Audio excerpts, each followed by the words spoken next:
On the topic of fiber, a lot of people say, "Oh, if you don't eat fiber, you're going to get colon cancer." Is there any validity to that statement? No, God, no, absolutely not. No, so that I mean that's not even something that was ever asserted in any of the epidemiological studies and things like that. I mean Is that's colon just cancer the same as diverticulosis, or is that different? is different. Okay. Yeah, so diverticulosis is like an outpouching of the Yeah, yeah. colon, Okay. and so you get these little sort of bubbles. They literally look like bubbles on the outside of the colon, and that sort of that muscle sort of failing and pushing out, and so you're sort of stretching and pulling and doing all these sorts of Yep. things, and it's just it's messing it up. There was a very good study with over 2,000 people doing all these different colonoscopies, and they found that the only two things that corresponded with diverticulosis was increased fiber consumption and increased number of bowel motions a day, right? So you have all this fiber and it's just creating a lot of bulk and it's just stretching out your intestine. That's just going to stretch and stretch and stretch. And just like you can get diverticulae on your bladder as well. From like you're holding your pee for too long and you just eventually just sort of stretches out, and you get these stretch injuries and you start getting these diverticulae. Same idea. You're eating a ton of fiber, and just you have all this bulk and just stretches all this stuff out. And then you're also just sort of working it. And I think you just wear out that organ eventually.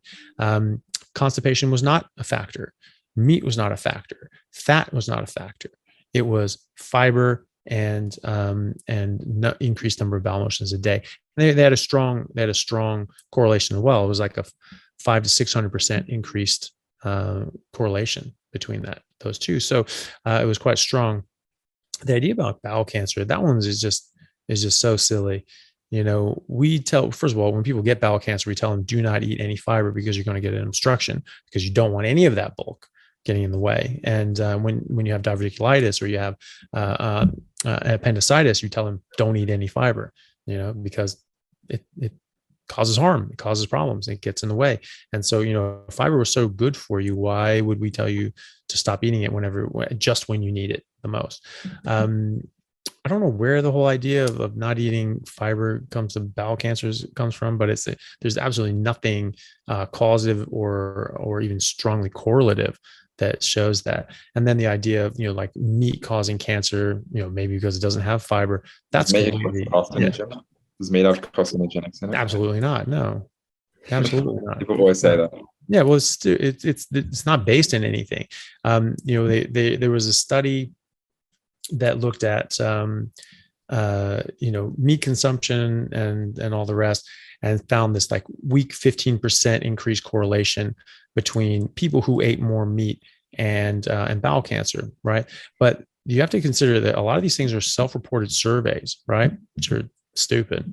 And it's very difficult for people to even know what the hell that they're eating from day to day. And and this is something that you'll see a lot of like nutrition guys like like Lane Norton and all these other ones. They Oh, just swear by these things, and then pretend that this is decent information to go on. But it's pretty weak evidence in the first place, but also that weak correlation, so that 15% increase, that is basically meaningless. That's just background noise because you have so many confounding factors. You have so many different things that could be going into this that you really don't even start paying attention to something until it's like at least 200% increased correlation. yeah. And so 15% really doesn't make the mark. And now you have to look at how they got to that 15% in the first place, because first of all, they considered a lot of things meat that I don't think any rational human being would consider meat. Like, so that because pizza can sometimes have meat as a topping, that was considered meat. So, how many times you eat pizza a week? It's like, oh, I eat pizza 3 times a week. They eat meat 3 times a week, right? So that's actually in their stupid study. So that was part of it. So, and that's just one example. They also cherry picked. They omitted studies and findings that they didn't like. They had a bunch of vegans and vegetarians and Seventh Day Adventists from Loma Linda on the board on how they were going to decide on what information to use. So it was a very biased piece of work, but it got such hype just because, they had a lot of backing behind them, that this just went everywhere. And so I still hear colorectal surgeons talking to patients like, oh yeah, definitely, avoid, don't eat meat, especially don't eat red meat, because it increases your risk of colon cancer. And it's just like, I guarantee you, they have no idea what that's even based on. It's just something that we just repeated and repeated and repeated and repeated, that, we just keep repeating it. But that's what it's based on. And University of Washington in Seattle actually just published a paper basically excoriating this, just talking about how much nonsense it is and pointing out all these different flaws. There was actually an abstract of a paper with hundreds of thousands of patients from Harvard that they did in 2004, looking at this, and they found that there was absolutely no correlation between the intake of meat and bowel cancer. And for some reason, curiously enough, they decided not to publish it. Why is that? They spent millions of dollars looking at hundreds of thousands of patients, but it concluded something they didn't want it to conclude. And so they decided not to publish it, but the abstract's available, and you can find the abstract.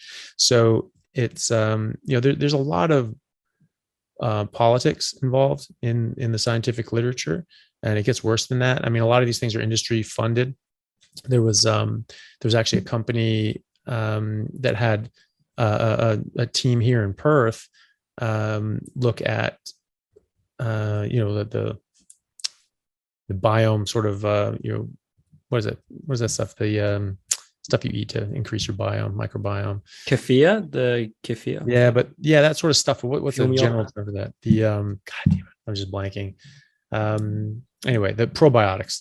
Oh yeah. Probiotics, yeah. Sorry, I've not slept enough. So this company that made probiotics, and they had like one little basically test sample with like 6 patients. And they found like, oh yeah, okay, this is better. These probiotics are better, and so this help your health. And so then they actually wanted to do a larger study, say, hey, let's do a big study. So they had a team do it here with a big study with thousands of patients, and they found that actually it doesn't actually help, and it may actually be worse, but it doesn't help anyway. And so they were going to publish this, and they basically got slapped in the face with a threatened lawsuit that says, if you publish that, we'll sue you.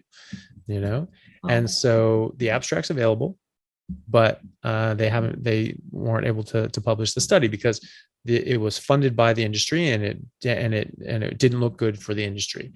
And so they said, nope, you can't publish that. So there is research going out that actually goes against the commercial interests of various groups, or the ideological interests of various people and groups, and so they don't see the light of day. And then other studies that are maybe fraudulent, or at least tampered with.